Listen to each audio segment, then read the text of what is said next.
Hello everyone, welcome back on this channel. Guys, I'm Ramkesh Singh, Unity game developer, YouTuber and blogger. In this video we are going to learn that how we can create the skybox.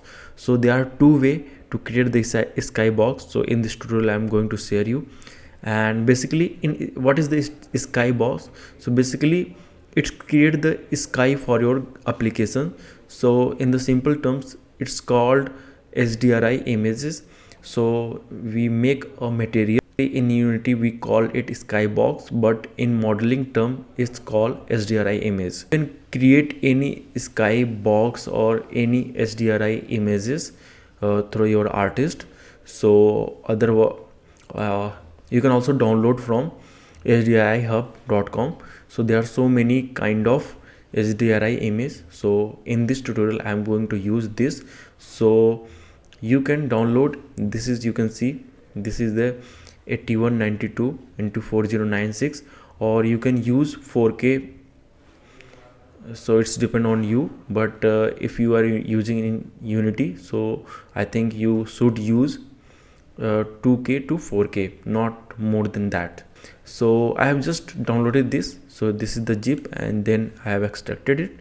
And when I extract this, so here I get many images. Okay, so the method is same, means this is the standard pipeline.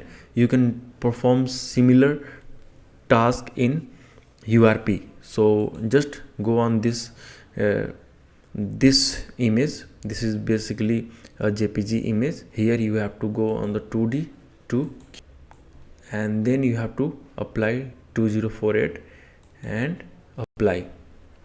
Okay, now you can see it's changes in a circular.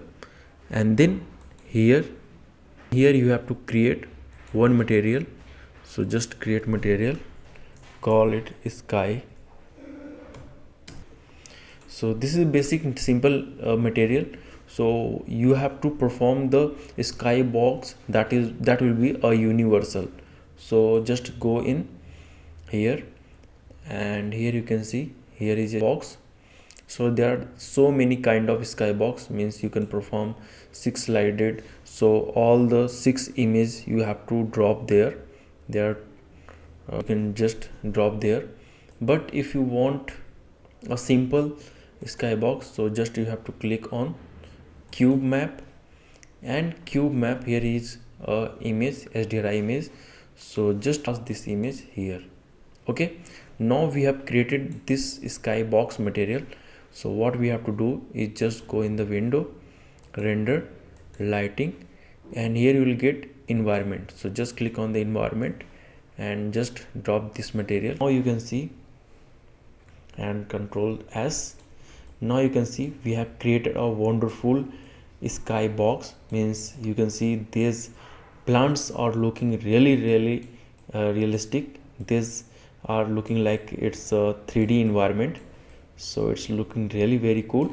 So this is the first way that whenever you will go in this scene, you will see this skybox. Okay, there is another way to create the skybox. So at that time you have to create one dome. So basically in Unity directly you cannot create the dome. So what you have to do is that you have to ask your 3D artist to create a dome. So inside the dome that will be empty, but their outer part will be. So on that case, means let's suppose I am taking the sphere. So this sphere will be outer area will be, but from the inside it will be empty. So on that you can have to just create a simple material like, and it will work in the same, call it dome. And on this dome you can perform any map, and then you have to drop here. Okay, so basically it is a dome, but when it will be from the inside it will be empty. So it will be create a good effect, but you have to ask your 3D modeler to create the dome, so that will be empty from inside. So there are two ways to create. And what is the difference in both? Means if you are creating the universal, so what you might be that if you are working in if you are working with interior, means if you have a proper room and there you are performing a character movement or using the character, so in the universal you get the color effect, means whatever the color effect will be in the your skybox, so that color effect you will be get inside that room. But when you create the dome and on that dome you apply the material, so it in that scenario you didn't get any reflection or any color effect on your characters. So this is the basic difference in both. So hope you understand, and just let me know that how useful it is. And thanks for watching. Have a good day. Don't forget to like, subscribe and share. Bye bye, take care, see you in next video.